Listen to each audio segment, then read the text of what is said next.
Did you get some silver? Did you get a little gold? What did you bring me, my dear friends? Keep me from the gallows pole.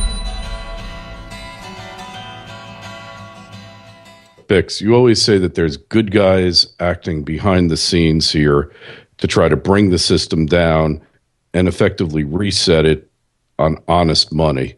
Do we know this for a fact? Well, let me tell you what my analysis has kicked out. That there have been people, I call them good guys, trying to run the dollar up so fast and so hard that they destroy the dollar. And obviously we've seen the dollar get destroyed over the past 30, 40 years.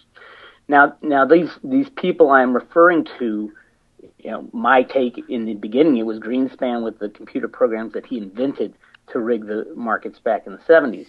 Now, I never said that they'd be successful at doing so. And obviously in the last 40 or 50 years, they haven't been successful in taking out these bankers. What they've been doing is giving themselves enough rope to hang themselves, which bankers, get greedy, and they tend to do.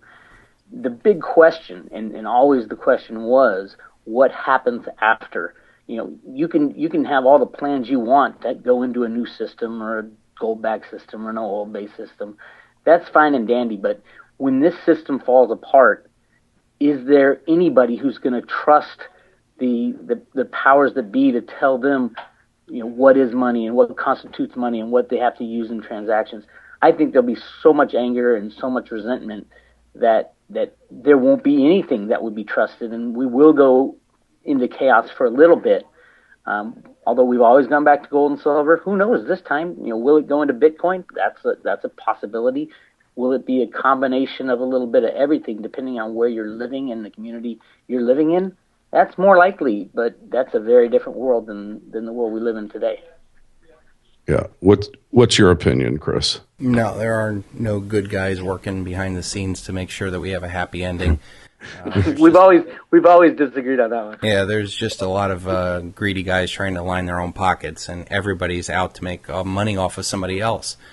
And at the end of the day, I think the issue is that when you start looking for good guys to come to save you, it disempowers the individual to take care of themselves.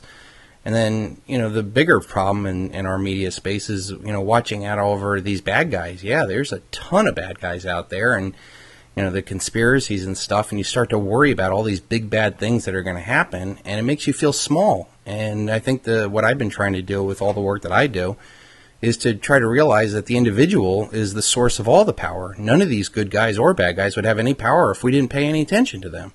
And then I think the more that you start taking control of your world and start focusing on the things that you can control, you become a better and stronger person out of that. And I think that's the most successful way for any individual to deal with the reality that's coming.